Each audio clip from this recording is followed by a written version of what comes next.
Hello and welcome to another episode, another chapter, another installment, however you wish to say it, of the KMaccTalks addiction, recovery, and redemption story. As we have gone through now kind of my childhood, how I felt, that I had a great childhood, nothing wrong. Besides maybe a couple people in our family tree, genetics, that would give me a reason to be an addict. I didn't see it coming this strongly. I don't think many addicts do. I don't think they grow up and are like, I'm going to be an addict when I grow up. I don't think anyone's really planning on it. But, I had no childhood problems or trauma, no PTSD, so that always ruined me. Like, why? The only problems I guess I ever had is, being compared to my other two brothers, or family issues amongst, maybe family fighting issues, but they weren't that bad, nothing physical, just a lot of yelling in the household maybe. My older brother and parents would fight a lot, and I remember being always very, upset by how my older brother treated my parents, and it gave them a lot of stress, I know, and thus they fought with each other. So, maybe family life caused a little stress, but nothing serious compared to other addicts I would listen to, in meetings. So, moving on from childhood, I had, through my younger years, we went through that. I was had a couple friends in late middle school, listened to punk rock, was kind of that, I'm cool, I'm an outcast, I'm a rebel, we're punk rockers, bro, so we don't care about industry, society, we don't care about friends and popularity, we're our own group, we're ourselves. Not like that. I don't know why I did that, talked like that. That was more hip-hop-y, whatever. But then in late high school, I started to get all these friends, and whether, I was being used for my lake house or not, they became great friends.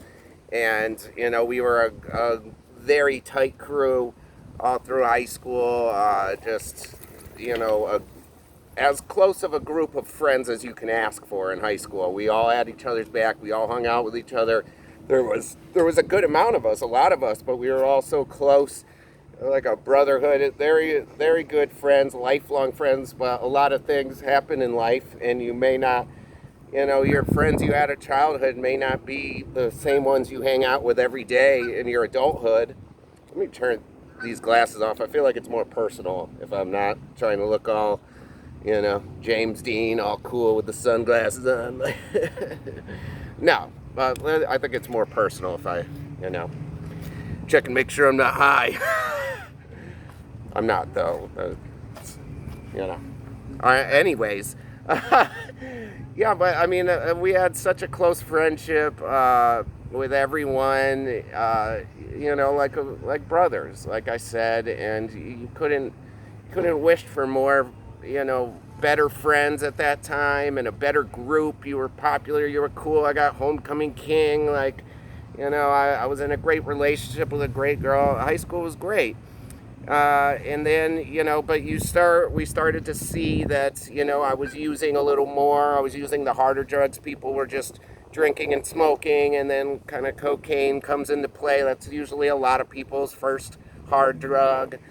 So that started to come into play, and a lot of people, almost everybody would try maybe that once, and not everybody, but a lot of people would try that once. But you could tell if you're going to be an addict if you take it to the next level. And really in our group you could see who was starting to take the harder drugs to the next level, and the party didn't stop for them. For me and those people, the party never stopped. We were always trying to get higher and higher and do more and more, and we always had to get drunk as hell, as drunk as possible at the parties. We couldn't just have a few. Did you fucking see that squirrel jump? Holy shit, I saw it out of them. That was wild. Good for you. Good for you. That's what I'm seeing. That squirrel is achieving his dreams right now. He had a dream to jump from that branch to branch, and he achieved it, and I like that. And some inspiration for the day, some motivation. start off the day.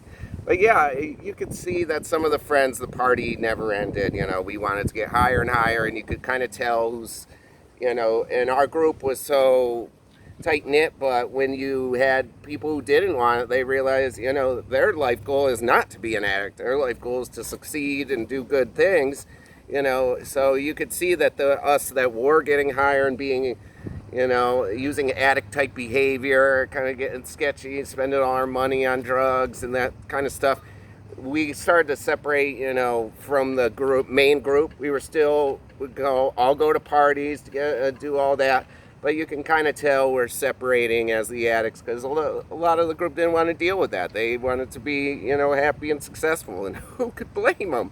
So, that kind of put some frays into the group, some stress, some strife into the group that still lasts to this day. It's tough to clean up your image as an addict once you have it. Everyone's always, like a Eminem song, everyone's always thinks you're high. It's tough.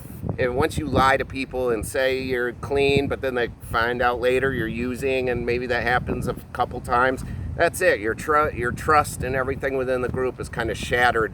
So people are always going to think you're an addict, always using. So it's very tough. And I always felt like, as time goes on, you'll see a lot of those friends weren't like there for me when I was down the worst. But, later now, I realize they tried a little bit. They, text and call, but who wants to talk to someone who's nodding off or high or all fucking hyped up on cocaine or something? Who wants to talk to that person all the time and stuff? And, addicts, we take things too personal, or, are so emotional on those drugs. And, we overread into things and analyze things that don't even need to be. And, can cause problems that aren't even truly there. And I think that's what I did with a lot of my friends. And that's why, maybe we don't hang out as much as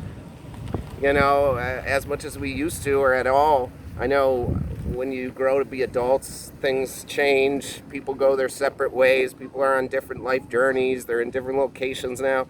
You're not going to be that same high school group going to parties at the lake house every weekend. But, it's...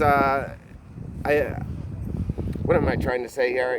The drugs and alcohol and being an addict, it didn't help that. I think I could have, if I didn't, I got mad at people for not hanging out with me as an addict. Like, why would they want to? That's no fun with the drugs and the things I was doing. So, and I tried to repair relationships, and I didn't, I was struggling for a decade, for years, like on and off. At the end, I was relapsing on and off, and it was like, they didn't want to deal with that either. When I was clean and sober, for the most part, they were good with that. Even if I could just drink under control, they're fine with that. But it's the other stuff that's a problem, and I don't blame them for not hanging out with me.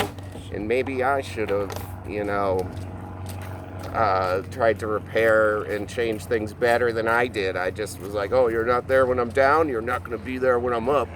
Like, I should have repaired and been like, listen, I understand why you didn't hang out with me. Let's try to hang out more that I'm not using.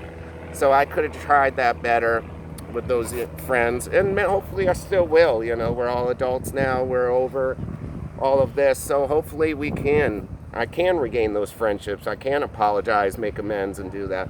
So let's get into, now we're in college. First 3 years of college, I'm meeting new friends that could also be lifelong friends, great people. First 3 years of college, freshman to junior year, is just partying, mostly just drinking and smoking weed.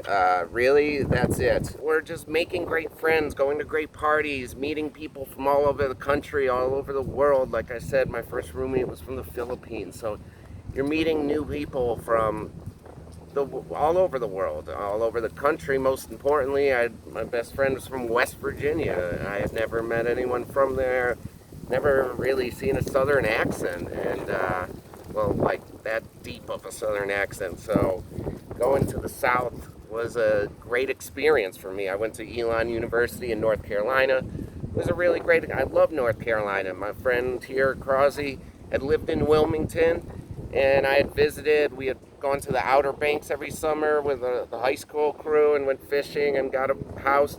I love North Carolina for some reason. It's random, but I love that state, so I wanted to go to school there. This campus was beautiful when I visited. It was a beautiful time, you know. It's like you're in a little bubble at Elon. Like, it's a small school, like 6,000 undergraduate, and you know, you're just on your little, like the NBA bubble. You're by yourself and you're partying all the time, but it's good times, you know, just normal college stuff. Drinking, but I'm drinking too much. You could tell other people are just drinking at parties, having fun, social drinking, and I'm more of the needing to pregame for 4 or 5 hours and then go to the party and drink more and drink, you know, I'm more of the everyday almost, you know.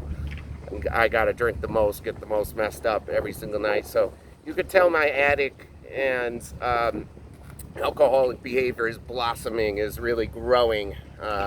You know, I'm setting the fertilizer down, and it's growing stronger each day. It's doing push-ups, whatever metaphor you want to use, put your own in here. Because yeah, the addiction, although hard drugs weren't really a problem those first 3 years, maybe when I went home for the summer to Winston, but I still hadn't caught physical addiction. Like cocaine was done pretty much now in the town of Winston, because the pills had started to move in. And it started in high school. I didn't really do painkillers or anything. Every once in a while you got like a Vicodin 750 or some shit. You know, you got a small pill and you did it and you're like, ooh, I feel a little drowsy. So, but nothing like that big or important.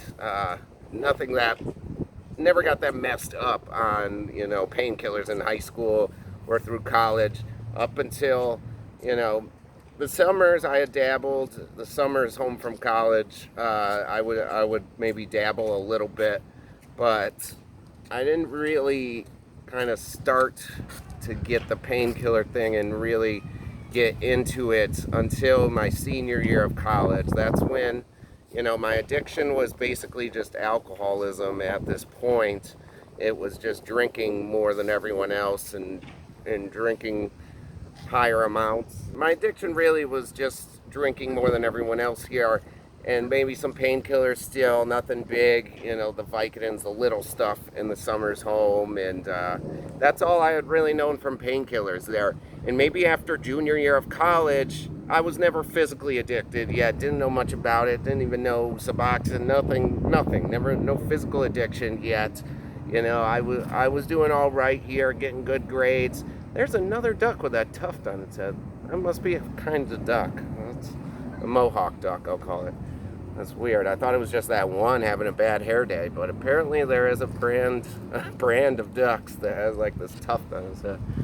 Anyways, yeah, so the summer of junior year, pills had hit, and it was kind of these blue, they called them blues. I mean, Roxyset, Percocet out here, they're called Oxys, or Oxyset, whatever the heck you call them. They're little 30 milligrams blue Percocets, we'll call them for the purpose of this video. And those were really the first foray into like heavier painkillers that are really gonna mess you up type deal. And people either, like I know people who try them and they just get drowsy and they're like, I don't get it. I just felt tired and wanted to go to bed. I don't get them. And they never try them again. But there's some people, and most people in the town of Winston, maybe it's in the water and the blood, loved painkillers and loved opiates. Most people tried them and were like, I want to do more of that shit right now. I want to spend all my money on it. So that's how that happened, and it really escalated quickly. It really did. Like painkillers and opiates does not take its time, because once you would try, you know, the blues, the 30s, your tolerance goes up so quickly. You do it 3 days in a row, I always say is the trap. Once you do it 3 days in a row, that fourth day, you're probably physically addicted now. That's how fast it takes, you know, to get that in your mind that you need them. And, you know, you're going to do anything to get them. Like I went in a rehab, and they taught us about the little, they call it the reptile brain. It's in the front of your brain. It's a little part that says, you know, you need that. It's telling your body you need it to survive. Like if you go down to a pond in Florida, I would assume, You feed an alligator a chicken every day, and you feed him 3 or 4 days in a row, and he at the same time, and he's thinking that he needs that chicken now to survive. He's expecting it to be there, and when it's not there, if you just go down there just by yourself, he's expecting that chicken feeding at that time, and he needs food to survive.